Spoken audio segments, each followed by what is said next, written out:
Which civilization was first? Probably not just one. Archaeologists increasingly describe civilization as emerging in several places, not a single birthplace. That's why a missing key in the kitchen is a surprisingly good bridge into this whole subject. Once a group gets too big for everybody to track food, labor, storage, and who owes what, memory stops being enough. Somebody has to build a system. That tidy answer feels good. But the evidence keeps refusing to sit still. Taxes are, sadly, very old.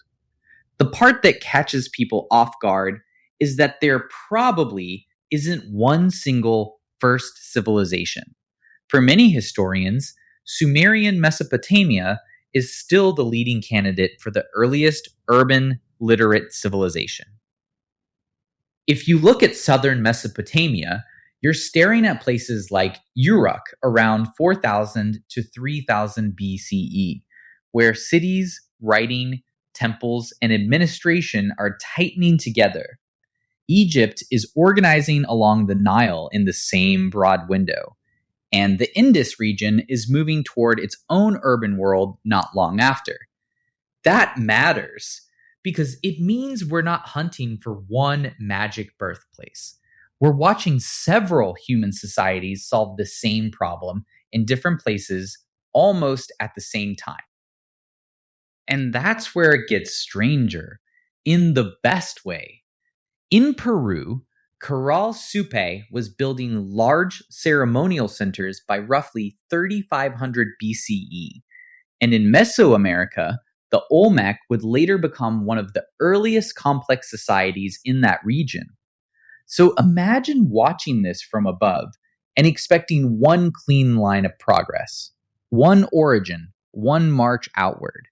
And instead, you keep finding new places where people independently figure out how to organize bigger and bigger lives. Mesopotamia, Egypt, the Indus, the Andes, Mesoamerica. Different materials, different rivers, different climates, same stubborn human instinct to build order out of pressure. Which is a very elegant way of saying we are all apparently capable of inventing bureaucracy. The messy part is the label. There are older sites that are absolutely astonishing. Göbekli Tepe, Çatalhöyük, even early settled communities in the Levant and South Asia, but they usually get called pre- or proto-urban rather than full civilizations, because they don't show the same package of dense cities, state institutions, and writing. And that distinction matters. Archaeology is trying to separate this place was deeply complex from this place was a civilization in the later sense. A monument is not automatically a city. A big settlement is not automatically a state. Human beings love to skip steps in our own retelling of history, and the ground has to correct us. China is where the language gets even trickier. People often talk about the oldest continuous civilization there, with a thread running through later dynasties. But the early Zhou dynasty is still partly tangled up with later tradition, so the claim has to be handled carefully.